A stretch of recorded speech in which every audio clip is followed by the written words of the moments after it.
What is a 100% myth about men? Story 1. Thinking someone is attractive is not the same as wanting to pursue a relationship with someone. Story 2. That we are always thinking about close relationship. People vastly underestimate how much we think about good food. Story 3. That men don't want or need compliments. That men don't cry. That men have to man up and deal with hard things. That men prefer to pursue over being pursued. Men crave all the same emotional mental stimulation that is generally associated with women.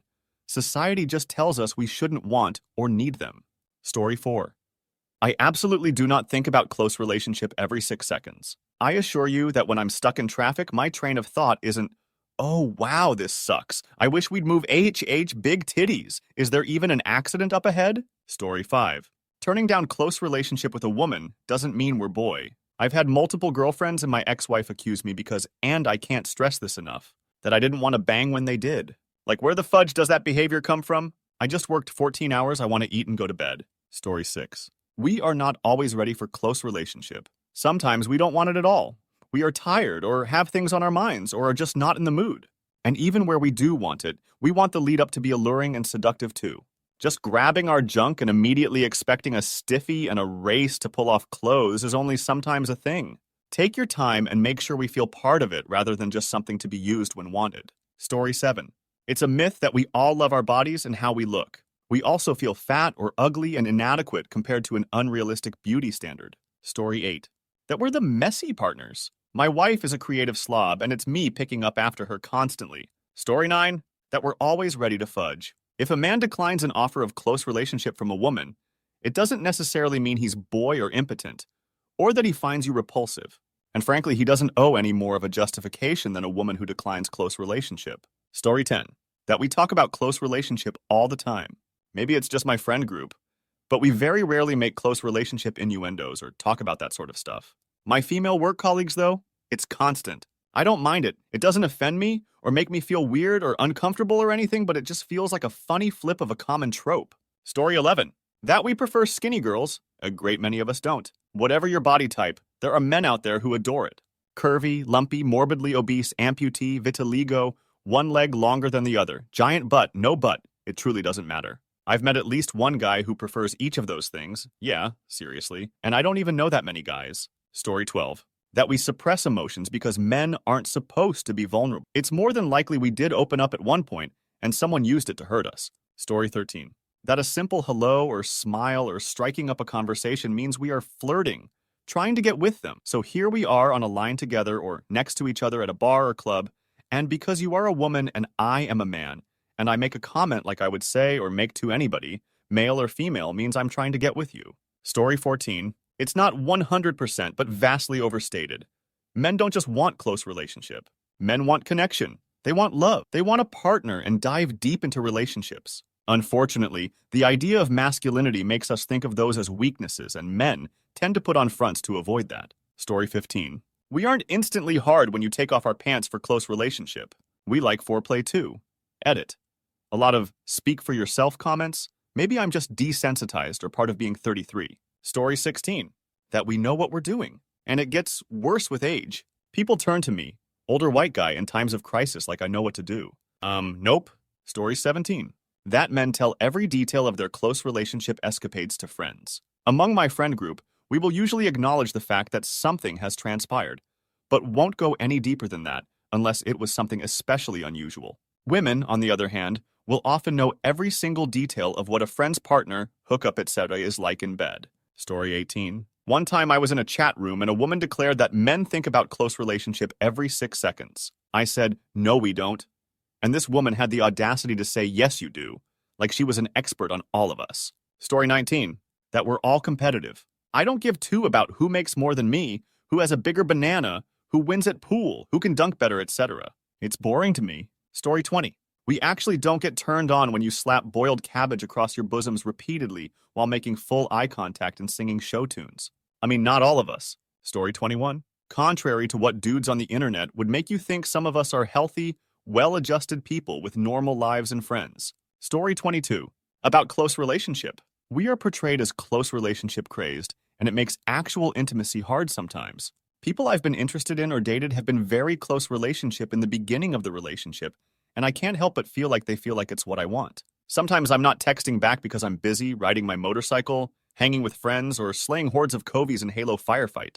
You don't need to send me S to capture my attention, but I always feel forced to engage when they do. Also, there's some dumb stereotype that if a guy isn't active in the bedroom, it means he isn't attracted to you anymore, and it's usually because of prohibited photos or they found someone more desirable. It's dumb. No, Alexis, I won't touch you because I get berated every time I decide to go out with friends without you or don't text back.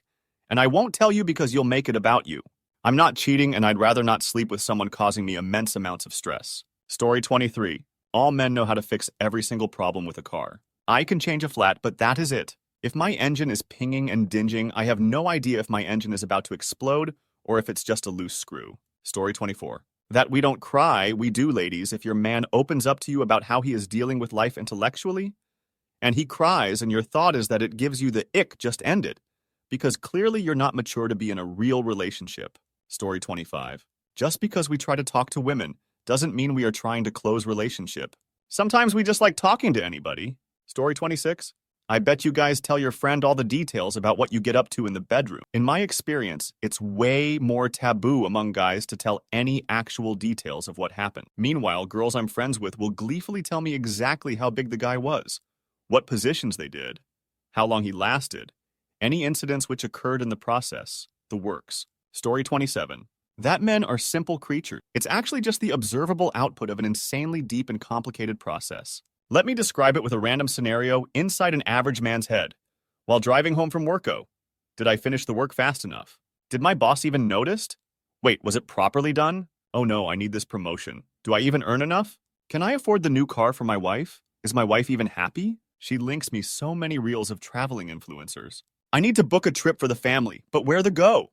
Can I even afford a nice trip with the whole family?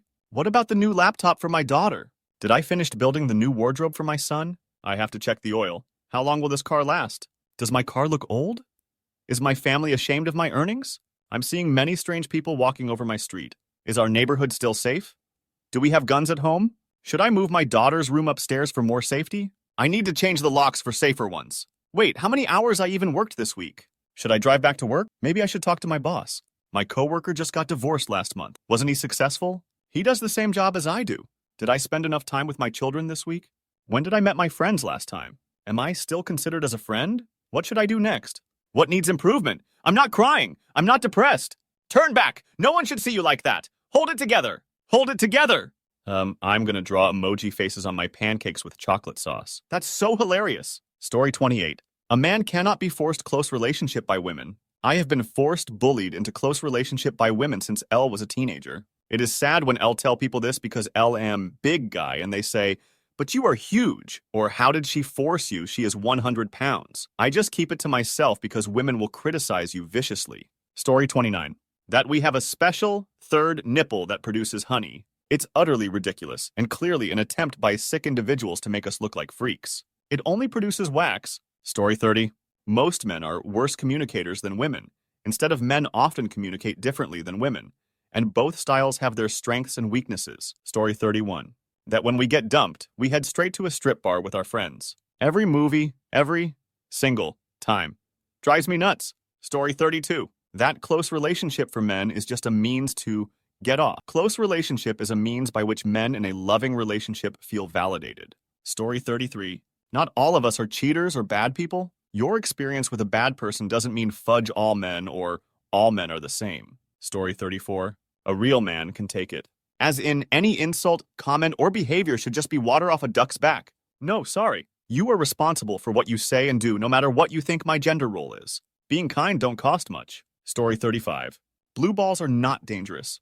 They're a little uncomfortable, but please do not ever do something you're uncomfortable with because the guy complains about blue balls. Tell him he can complacency on your way out the door. Story 36. That we feel things differently from women. We don't. We're just taught that if we dare to show normal human emotions like women, society will mark us as weak and ineffectual and worth less than other men. So we bottle it all up and pass away at 40. Well, not me, but a lot of men do. Story 37. That we don't find intelligence attractive. Men are people. People find intelligence attractive, I assure you. Story 38. I know it's been said 1,000 times, but we don't always think about close relationship. We have a superpower that literally lets us just not think. So when you see a man deep in thought, He could very possibly be thinking about absolutely nothing, or the Roman Empire, or if we should buy a katana for home defense, and how to budget the expense of purchasing night vision goggles. Then back to about 30 minutes of no thoughts. Story 39. That all men cheat. I have never cheated on anyone I have been with. I know plenty of men that have never cheated on their significant others as well. Story 40. Shoe size, or hand span, or the size of the nose, or the height, or any other measurable metric somehow corresponds to banana size.